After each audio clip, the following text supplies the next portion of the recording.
Bismillahirrahmanirrahim. Assalamualaikum and hi everybody. Today, me ALEYA and my group mates HAIRA, FAIZ and AQIF will be sharing our findings about the sources of fiqh during the era of the Prophet, the era of Khulafa ar-Rashidin, era of Umayyad dynasty, and era of the Abbasid. So we proceed to sources of fiqh during era of the Prophet. We have three of the sources, which is the first one is divine revelation, which is the Quran and Sunnah, and the second one is ijtihad, and the third one is compilation of Quran verses.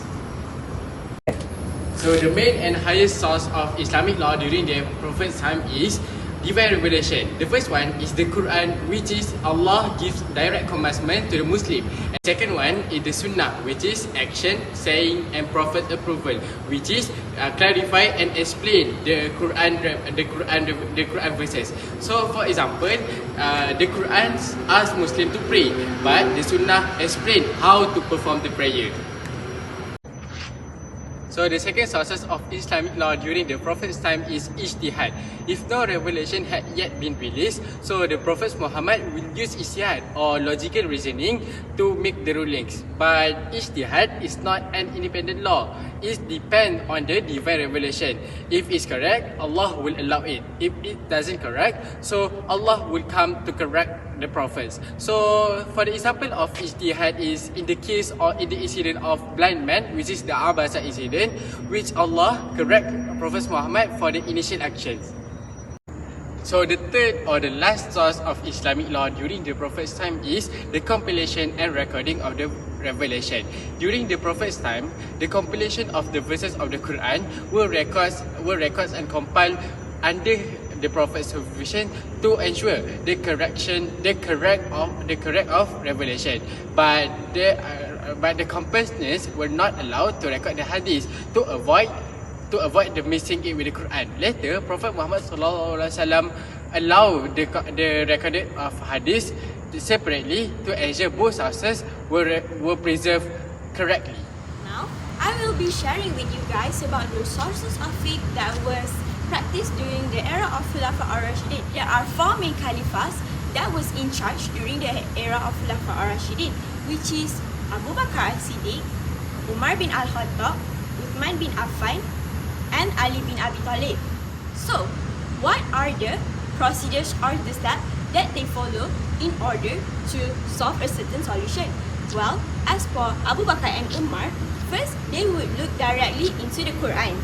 If there is any ruling that is mentioned or stated in the Quran, then they will follow it directly. Second, if it's not found, then they will search for them according to the Sunnah. What is exactly the Sunnah? The Sunnah is the saying or the actions that was practiced by the Prophet Muhammad sallallahu alaihi wasallam. Other than that, they will also ask other companions if the Prophet had solved these certain or similar issues beforehand. The third step is that if it's still unclear to them about a certain ruling, then they will hold a meeting within the companions. The meeting is also known as Ijma' al-Sahabi. It was conducted in order for them to hear each other's opinions and they can reach into a certain conclusion about a certain ruling. The fourth step is that if there is still no agreement between them, then they will follow the majority opinion.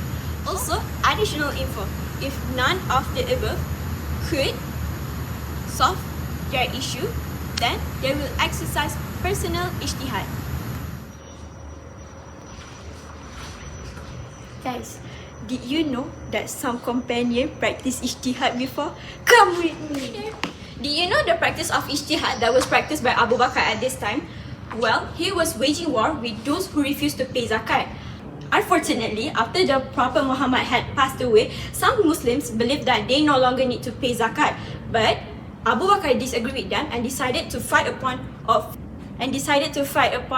those who refused to pay zakat, as it is still considered as one of the fundamental pillars of Islam. Other than that, Umar al-Khattab also practiced ijtihad in his own way. Well, there's this one example where he suspended the implementation of hudud penalty. Basically, the situation at that time was Medina was experiencing a long drought.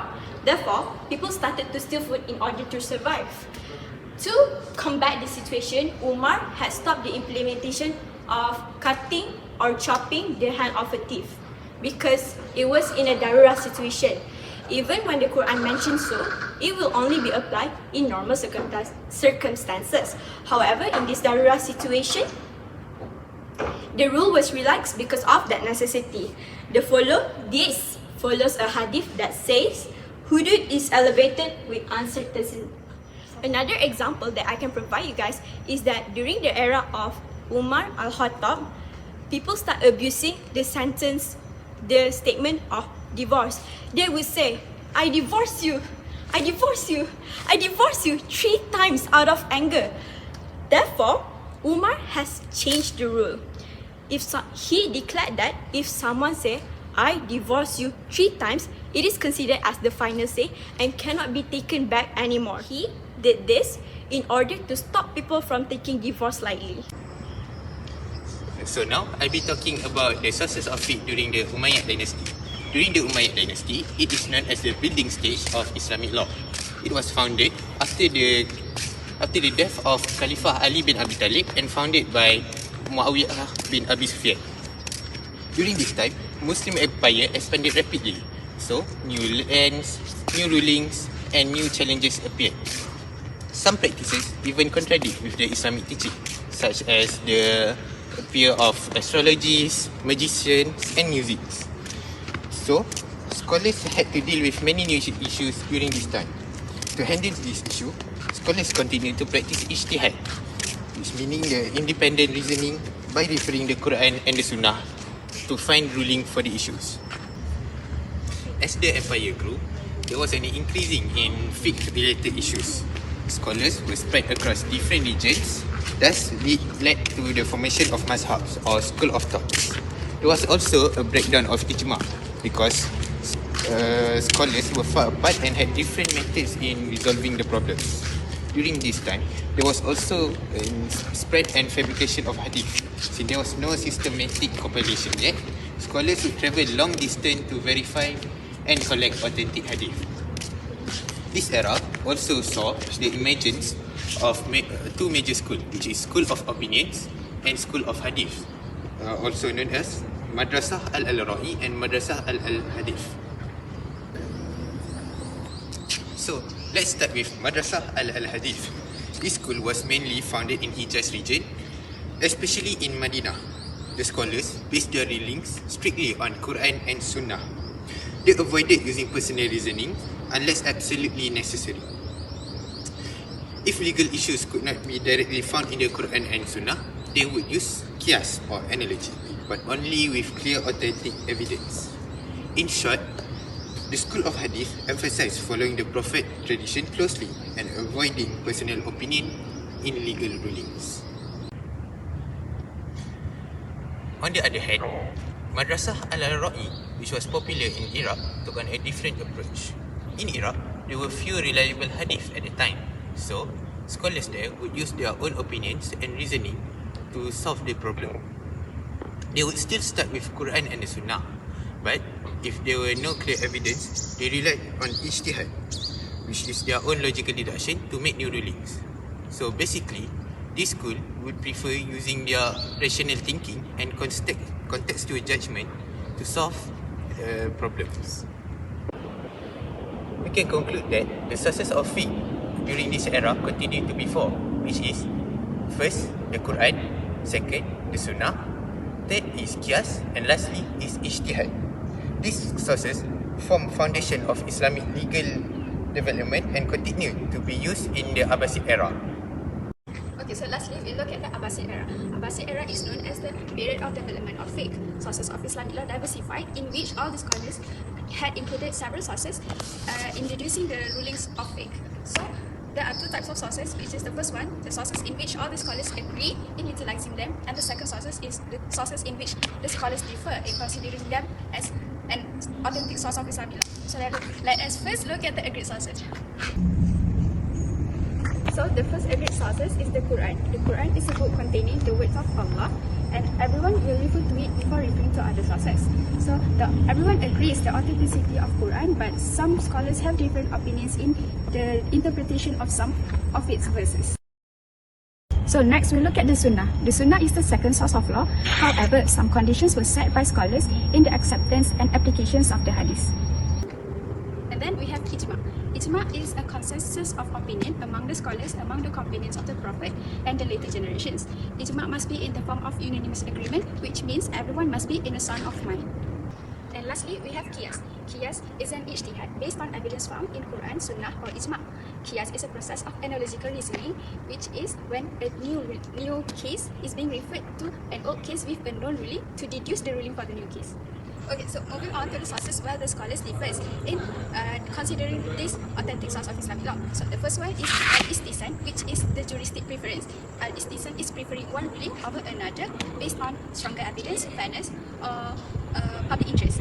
So even though a qiyas existed, istihsan still rejected qiyas, but still refers to the Quran and Sunnah. So during the Abbasid era, al-istihsan is applied widely by the Hanafi scholars, but the Shafi'i scholars criticize it, saying that it is making law based on personal opinions. Second one is al-masalih al-mursalah, which is consideration of public interest in lawmaking when Quran and Sunnah is silence about it. There is no evidence of text of Quran or Sunnah that directly supports this ruling.